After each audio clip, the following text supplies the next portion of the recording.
క్షమాపణ చెప్తే చెప్పడంలో తప్పలేదు. చెప్పినంత మాత్రాన చనిపోయిన వాళ్ళు బతికి రారు కదా. అది అవన్నీ ఎవరో ఏదో మాట్లాడారంటే వాటికన్నిటికీ స్పందించాల్సిన అవసరం లేదు అనేది మనకి ఇప్పుడు అప్రస్తుతం. రాబోయే రోజుల్లో బోర్డు నిర్ణయాల్ని అధికారులు దాన్ని అమలు చేయాలి. క్లియర్గా సీఎం గారు ఇన్స్ట్రక్షన్ ఇచ్చారు ఆఫీసర్లు అందరూ ముందర. ఏం చేద్దాం, అధికారులు లేనప్పుడు మళ్ళీ సీఎం దృష్టికి తీసుకెళ్తాం. ఈరోజు కూడా సీఎం గారు మాట్లాడారు నాతో. ఆయన ఎప్పటికప్పుడు మాతో సంప్రదిస్తున్నారు. ఏం జరుగుతుంది ఏంటని నేను అప్డేట్ చేస్తున్నాను.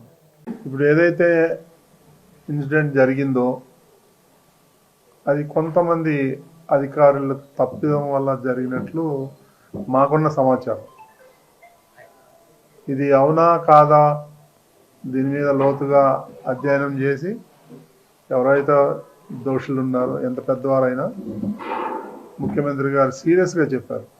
దాన్ని జ్యుడిషియల్ ఎంక్వైరీ ద్వారా చేసి అతి త్వరలో వాళ్ళకి మీద యాక్షన్ అయితే తప్పకుండా ఉంటుందనేది మాకున్న సమాచారం. అదే ముఖ్యమంత్రి గారు కూడా మాకు చెప్పడం జరిగింది. ఈ మొత్తం ఈ ప్రపంచంలో ఉన్న భక్తుల్లోకి ప్రథమ భక్తుడు శ్రీ నారా చంద్రబాబు నాయుడు గారు. చాలా సందర్భాల్లో ఆయనే స్వయంగా చెప్పారు, నేను ఎవరితోన్నా పెట్టుకుంటాను కానీ వెంకటేశ్వర స్వామితో మాత్రం పెట్టుకోను అని. సో ఆయన ఎంతో పవిత్రంగా ఉంటారు. అదేవిధంగా ఈ వైకుంఠ ఏకాదశి ముందర రోజు ఈ ఇన్సిడెంట్ జరగటం ఆయనకి చాలా బాధ కలిగింది. నేను ఎప్పుడు చూడలే ఆయన అంత ఇదిగా రియాక్ట్ అయ్యారు. మరి దురదృష్టవశాత్తు ఇది జరిగింది. మరి దీన్ని ఎలా అధిగమించాలి, ఎవరైతే క్షతగాత్రులు ఉన్నారో వాళ్ళందరికీ ఆర్థిక సాయం కానీ ఉద్యోగం కానీ వాళ్ళ పిల్లల చదువు కానీ ఇవన్నీ టీటీడీ నుంచి ఏర్పాటు చేయాలని ఆదేశించారు. దానికి అనుగుణంగానే ఈరోజు మనం స్పెషల్గా అప్పటికప్పుడు అనుకోండి బోర్డు మీటింగ్ పెట్టి దాంట్లో కొన్ని నిర్ణయాలు తీసుకోవడం జరిగింది. సో అదేవిధంగా పవన్ కళ్యాణ్ గారు ఏదైతే సూచించారో ఆ సూచనలు కూడా తప్పకుండా స్వీకరించి ఈ భక్తులు ఎవరైతే ఉన్నారో వాళ్ళందరికీ కూడా బేషరత్తుగా మా బోర్డు తప్పిదం లేకపోయినా మేము భక్తులందరికీ బోర్డు తరఫున క్షమాపణలు చెప్తున్నాం. ఇక్కడ ఫ్యూచర్లో ఇంకా ఏమి చేయాలి, ఎలాంటి సేఫ్టీ తీసుకోవాలి అనేది కూడా త్వరలోనే నిర్ణయం తీసుకుంటాం. ఇక మీదట ప్రతి విషయంలోనూ కూడా బోర్డు సభ్యులు ఇన్వాల్వ్ అవ్వాలని అనుకుంటున్నాం. ఆ ఇన్వాల్వ్ అయ్యి ఇలాంటి బ్యాడ్ ఇన్సిడెంట్ జరగకుండా చూడాలనేది మా ఉద్దేశం. ఆ విధంగా మేము ప్రయాణిస్తాం. ఇక మీదట ఎటువంటి అవకతవకలు కానీ ఇలాంటి ఇన్సిడెంట్ కానీ జరగకుండా మేము పర్యవేక్షణ చేస్తాం. ఇప్పుడు జరిగిన దానికి చింతించడం తప్ప ఈ సమయంలో వాళ్ళకి సహాయం చేయటం తప్ప మరి మనకి అంతకన్నా వేరే విధంగా చేయలేము. చనిపోయిన వాళ్ళని మళ్ళీ తీసుకురాలేము. ఒకటి మాత్రం స్ట్రైట్గా చెప్పేది ఏంటంటే ఫ్యూచర్లో జరగకుండా మాత్రం పటిష్టమైన భద్రతలు తీసుకుంటాం. మేము పూర్తిగా అధికారుల మీద వదిలేసి ఉండాలనేది మాత్రం అనుకోవట్లేదు. మేము కూడా పర్యవేక్షణ చేస్తాం. అదే కొంతమంది అధికారులు అత్యుత్సాహం మేమేదో చేసేస్తాం అని వాళ్ళ నెగ్లిజెన్సీ వల్ల జరిగిన ఇన్సిడెంట్ ఇది. వాళ్ళు కూడా కావాలని చేశారని మేము అంటలేము. వాళ్ళ యొక్క నిర్లక్ష్యం వల్ల జరిగిన సంఘటన ఇది. సో దానికి ఎంతో మేమంతా కూడా బోర్డు తరఫున క్షమాపణలు చెప్తూ చింతిస్తున్నాం. ఇక ఫ్యూచర్లో జరగకుండా దీన్ని తిరుమల యొక్క పవిత్రతని కాపాడాలని మేమంతా బోర్డు సభ్యులు అందరూ నిర్ణయం తీసుకున్నాం. వాళ్ళ విచక్షణకే వదిలేయాలి మనం.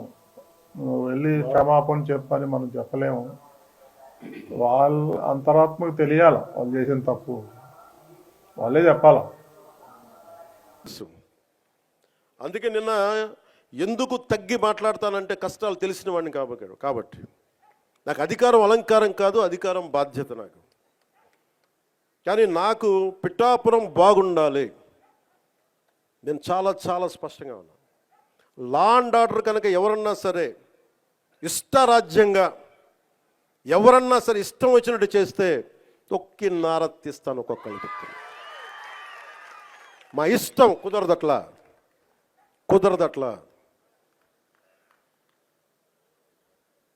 ఇది చాలా చాలా జాగ్రత్తగా ఉండాలి. ఇది నేను తెగించి వచ్చాను రాజకీయాల్లో, గుర్తుపెట్టుకోండి. గుండాలకి చంపేస్తానంటారు నన్ను. మొన్న అడవుల్లోకి వెళ్ళాలంటే నక్సలైట్లు మందు పాత్రలు పెడతారంటే పెడితే పెట్టండి, పేలిపోతాను. కానీ నేను ఆపను నడక, అంత తెగించున్నాను, గుర్తుపెట్టుకోండి. ఎందుకంటే నేను అభివృద్ధి కావాలి. పోలీస్ వ్యవస్థ ఏం చెప్తారు, సార్ అక్కడ వెళ్తే మీరు మందు పాత్రలు ఉంటాయి, ఇబ్బంది పెడతారు, భయపెడతారు. భయపడేవాడిని రాజకీయాల్లోకి రాకూడదు. మంచి చేయాలని వచ్చేది, నాకు భయం లేదు. నాకు అంటే ఇంత తెగించిన వాడిని ఆకు రౌడీలు కానీ చిల్లర వేషాలు వేసేవాళ్ళు కానీ నేను భయపడతానా? అందుకని చాలా జాగ్రత్తగా ఆలోచించి అందరూ దయచేసి మసలండి. ఎందుకంటే నేను తెగించానంటే మటుకు ఇంకెవరు తెగించరు, అంత పిచ్చగా తెగిస్తాను నేను.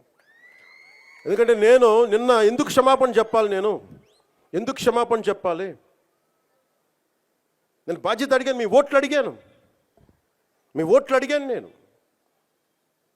తిరుమల నాకు డైరెక్ట్గా నాకు సంబంధం లేకపోవచ్చు, కానీ నేను దాంట్లో భాగస్వామ్యం. ప్రభుత్వంలో మీరు నారా చంద్రబాబు గారు గెలవకపోయినా, నేను గెలవకపోయినా, 164 మంది ఎమ్మెల్యేలు గెలవకపోయినా టీటీడీ బోర్డు ఎక్కడి నుంచి వస్తుంది?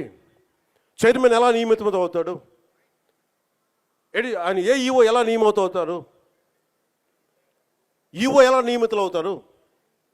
మేము గెలిస్తేనే మీరు, అది ఎక్కడి నుంచి వచ్చింది మా గెలుపు? మీరిస్తే. అందుకు మీకు నేను క్షమాపణలు చెప్పాను.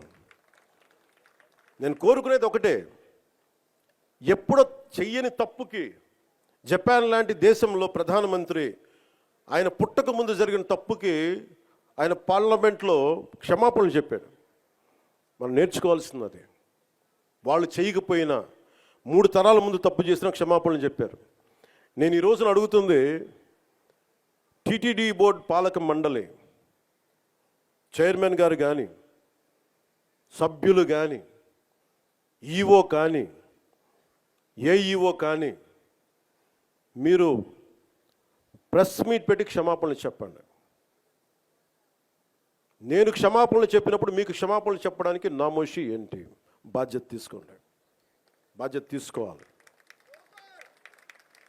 ఇది చాలా బాధ కలిగించేది. మా సంబంధం లేదంటే ఎట్లా? నా తప్పు కాదంటే రాజు 7 చేపలు కదలా, మరి ఎవరు చేస్తారు ఇది? నాకేం సరదా నాకు క్షమాపణలు చెప్పడం? నేను దోషిగా నిలబడాలా ఇలాంటి సంఘటనలో? అందుకని ఎందుకు నేను డ్యాంపెన్ చేశాను, ఎందుకు తగ్గించాను సంక్రాంతి సంబరాలంటే, వాళ్ళు ఎంత గొప్పవాళ్ళంటే చనిపోయిన 6 మంది వారి కుటుంబ సభ్యులు దేవుడు పట్టుకెళ్ళిపోయాడు అంటున్నారు. 36 మంది గాయపడితే ప్రతి ఒక్కరిని పేరు పేరున పరామర్శిస్తే అందరూ కూడా నలిగిపోయి 100 మంది మీద పడిపోయారు. ఎంత ఉంటుంది ఒక ఆడపడుచు మీద పడిపోతే, పెద్ద ఆవిడ మీద పడిపోతే? తమిళనాడు నుంచి వచ్చారు. ఎలా ఉందమ్మా మీకంటే, కడవలు పాత్రికాంగయ్యా, కడవలు వెళ్ళి దేవుడు బయటికి తీసుకొచ్చాడు మమ్మల్ని అంటా ఉన్నారు. ఎంత పెద్ద మనసుతోటి సరిగ్గా చూసుకోలేదయ్యా మమ్మల్ని. కానీ ఏం చేస్తాం, మా కర్మ ఇలా కాలిందని. అది దేశం తాలూకు దౌర్భాగ్యం. ప్రజలు ఇంత బాధ్యత ఇప్పుడు కష్టం వచ్చినప్పుడు ఎంత అద్భుతంగా చెప్పారంటే నాకు కన్నీళ్ళు వచ్చినాయి. నాకు నిన్న కరిగిపోయాను నేను. వీళ్ళకి క్షమాపణలు చెప్పదు ఇంకెవరికి క్షమాపణలు చెప్తాం? ఏఈఓ కానీ, ఏఈఓ వెంకయ్య చౌదరి గారు కానీ, ఈఓ శ్యామలరావు గారు కానీ, చైర్మన్ బిఆర్ నాయుడు గారు కానీ, టీటీడీ బోర్డు సభ్యులు, పాలక మండలి సభ్యులందరూ కానీ, మీరందరూ వచ్చి ఒక్కొక్క వ్యక్తి గురించి కథ వింటే అప్పుడు మీకు బాధ అర్థమవుతుంది. క్షమాపణలు చెప్పండి. మీరు క్షమాపణలు చెప్పి తీరాలి, వేరే దారి లేదు మీకు. మీరు క్షమాపణలు చెప్పడం వల్ల పోయిన ప్రాణాలు తిరిగి రావు, కానీ కనీసం ప్రజలు మిమ్మల్ని చూస్తూ ఉన్నారు. అది మటుకు జ్ఞాపకం పెట్టుకొని అందరూ తగ్గి క్షమాపణలు చెప్పండి, చాలా అవసరం ఇది. ఎందుకంటే ఈరోజు రాష్ట్రం మొత్తం, దేశం మొత్తం మీరు చేసిన తప్పుకి సంబరాలు జరుపుకోవడానికి ఆలోచిస్తూ ఉన్నారు. 4 లక్షల మంది ప్రజలు గరుడోత్సవాలకు వస్తే క్రౌడ్ మేనేజ్మెంట్ చేయగలిగేవాళ్ళు, అక్కడ చేయలే. 2500 మంది.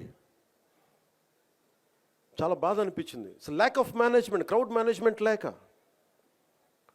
ఎవరిని ఎంతమందిని కూర్చోబెట్టాలి ఈ ఆలోచన లేక, అది కానిస్టేబుల్స్గా దగ్గర నుంచి అధికారులు, ఎస్ఐలు, సిఐలు, 1100 మంది పైచిలకు పోలీసు. కానీ దురదృష్టం జరిగిపోయింది. సో నేను ఈ సందర్భంలో నేను ఒక కొత్త ప్రయాణం మొదలు పెడుతున్నాను. 6 నెలల తర్వాత ప్రతి జిల్లాకి వస్తాను. అది మనం పిఠాపురంతో మొదలు పెడుతున్నాను. ప్రతి గ్రామం, మన ఉప్పాడ దగ్గర నుంచి మత్స్యకార గ్రామాలు కావచ్చు, ప్రతి గ్రామం నేను వెళ్ళి కనుక్కొని, ఎందుకంటే నేను పనిచేయడానికి వచ్చాను మీకోసం. నేను నాయకులందరినీ కలుపుకెళ్తాను. అది వర్మ గారు కావచ్చు, కృష్ణరాజు గారు కావచ్చు, ప్రతి ఒక్కరు, మా జనసేన నాయకులు కావచ్చు, పేరు పేరున నేను చాలా బాధ్యతగా ఉంటాను. ఇంత పని చేసేవాడిని నాతో గొడవ పెట్టుకోవాలంటే నేను వెనకండి, అది కూడా గుర్తుపెట్టుకోండి. హిట్ టీవీ యాప్, ఇందులో short news, live news, entertainment shows, movies, digital magazines తో పాటు మీ జిల్లా వార్తలను కూడా ఫ్రీగా చూడొచ్చు. అంతేకాదు కేజీ నుంచి పీజీ వరకు విద్యార్థులకు స్కాలర్షిప్ కూడా అందిస్తున్నాం. ప్రతి వారం 10 మందికి లక్కీ డ్రా ద్వారా ఒక్కొక్కరికి 10,000 రూపాయలు అందిస్తున్నాం. ఇంకెందుకు ఆలస్యం, వెంటనే హిట్ టీవీ యాప్ ని డౌన్లోడ్ చేసుకుని ఫ్రీగా ఎంటర్టైన్మెంట్ పొందండి. Hit TV app. Hit TV app. Please download Hit TV app. Hit TV app ని ఫ్రీగా డౌన్లోడ్ చేసుకొని ఎంజాయ్ చేయండి. మీకు నచ్చిన ఎంటర్టైన్మెంట్ కోసం హిట్ టీవీ యాప్ ని ఫ్రీగా డౌన్లోడ్ చేసుకుని ఎంజాయ్ చేయండి. హిట్ టీవీ యాప్ని డౌన్లోడ్ చేసుకుని ఆస్వాదించండి, ఆశీర్వదించండి. ఇంతమంది సెలబ్రిటీలు హిట్ టీవీ యాప్ ని డౌన్లోడ్ చేసుకోండి అని చెప్తున్నారంటే ఎంత మంచి యాప్ ఆలోచించండి. అమెరికా అమెరికా అమెరికా అమెరికాలో చదవాలనుకునే వాళ్ళకి విశ్వసనీయమైన పేరు మన శౌర్య కన్సల్టెన్సీ. UK లో 1 year masters. UK లో 1 year masters. 2 years work permit up to 5 years visa. Contact Saurya Consultancy. Contact 89851 89851.